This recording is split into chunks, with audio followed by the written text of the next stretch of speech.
Chris Jones is an absolute monster, but the Chiefs are not and cannot be done with the defensive tackle spot for 2025.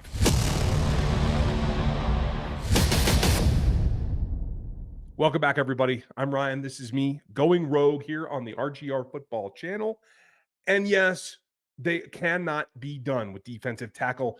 I'm going to tell you why. And the draft was great.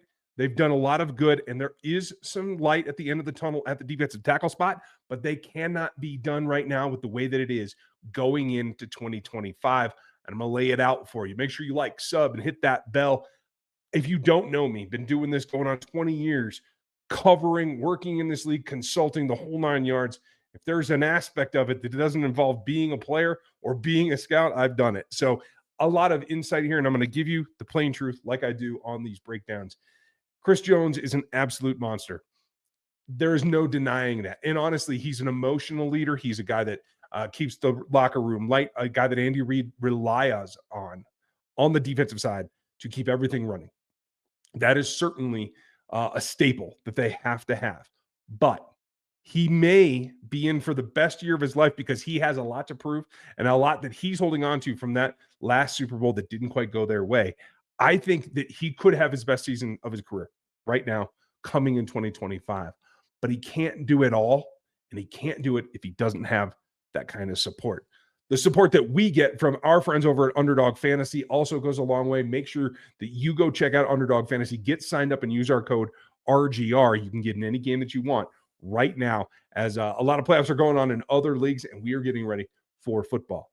Now, Chris alone can do a lot of damage, and it goes to show you based on what the salary counts are. So the Chiefs right now in APY, Chris Jones is 32 million, 31.75 against the cap in average. They're paying one tackle, as good as he is, all pro, top 5 in the league, maybe top 3, 31.75 million. The total of the rest of the defensive tackles on this roster right now come in under 7 million.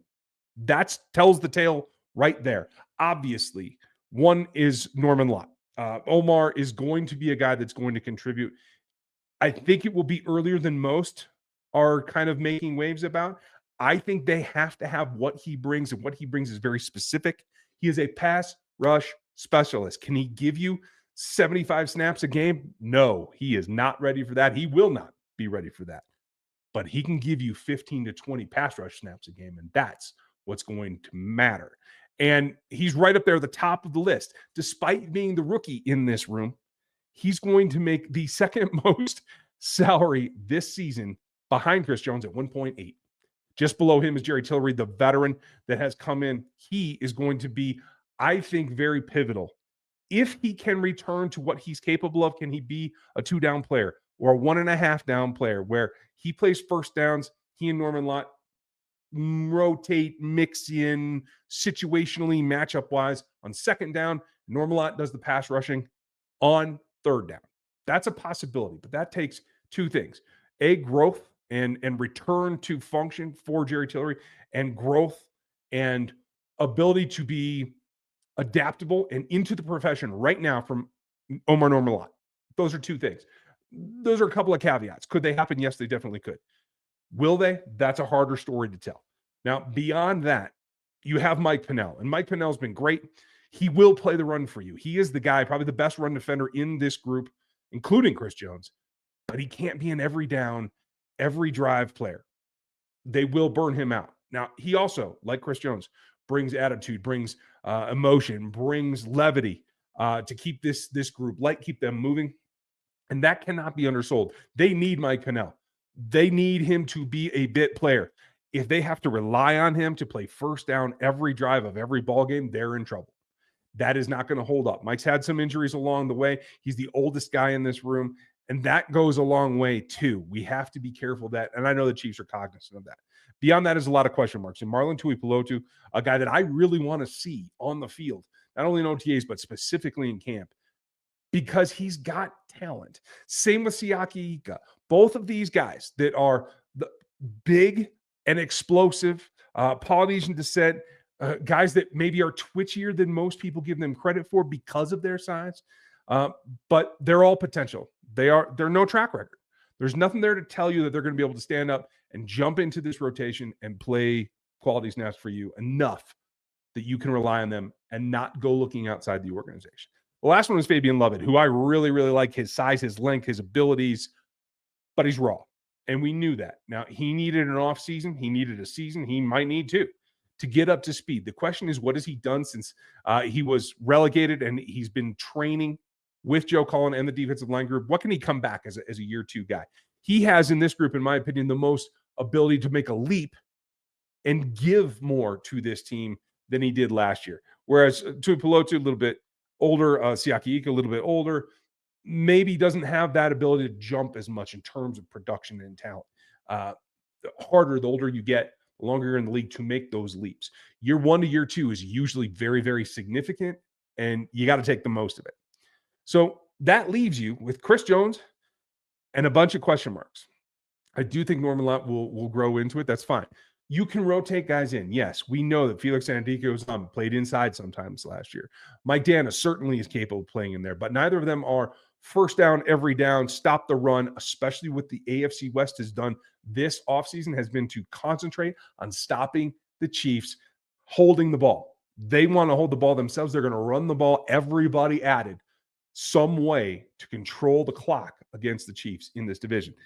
That tells you something. So what does that bring me to? The conclusion of what all this means is very simple. They will and must make another acquisition at the defensive tackle spot. This is no fairy tale. This is not done. They are not squared away. They have to have someone else. Now, there's a number of defensive linemen in this draft that have taken their spots, are going to go through OTAs, and we might see some cuts. Maybe here before we get to summer, meaning the June and July lull. Certainly, there are some veterans that will be let go during training camp as well. Now it's very, very hard this time. Now that it's like a single cut down to get to the 53 and you have a bigger practice squad, you have some veterans that will take practice squad contracts now because they can get elevated and they can make more than they used to. It's difficult pickings here, but they will be on the absolute watch for it. The Chiefs have a great pro personnel group, which means they didn't scout the draft class.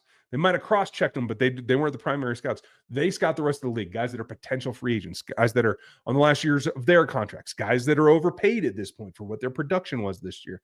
Pro personnel is what does that in every team, and the Chiefs have a great one. They are beating the grass right now to find somebody who might slip through the cracks. I also think that as Brett Veach does, he always has his ear to the ground. I think there's a possibility that they try to make a trade as well. I think mostly it's going to be future draft consideration. I don't know that there's a lot of potential trade pieces on this roster now. And as we look at it, I think that becomes pretty evident that the defensive roster in particular, you don't want to weaken that. So you'd have to look on the offensive side, and I just don't feel like there's a whole lot there that they can get a lot of cachet for. Possibly one of the wide receivers, possibly an offensive lineman. They have stacked up. Obviously, they have 3 interior backups that are all decent. If Mike Caliendo plays well this preseason, you might be able to flip him because he has some experience. Hunter Norzad, CJ Hansen, not going to give you anything. Wanye Morris might. There's a kind of a logjam there at tackle. So if anybody was on the trading block, my guess it would be Morris or Caliendo. If you can get something for them, great. But it's not going to be a huge margin. It's not going to give you something glaring. It'll have to be draft compensation as well.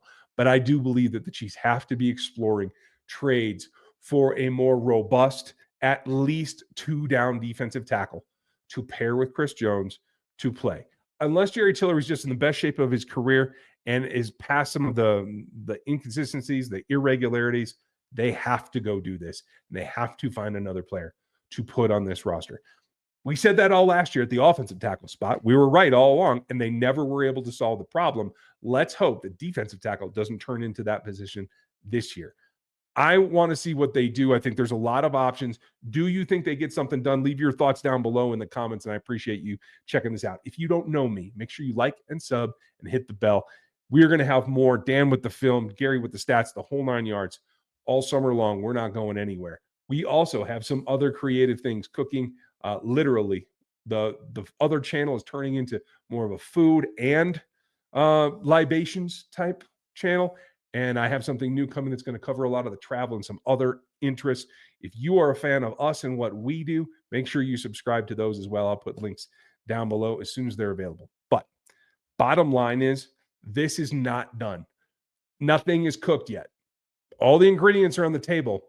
They got to go find a couple more things to throw in this pot, and defensive tackle is one of them. I'm going to break them down as we go through what some of the holes still are, and we'll go through it together. Thanks for spending your time with me. I very much appreciate it. Have a great one, and I'll catch you next time.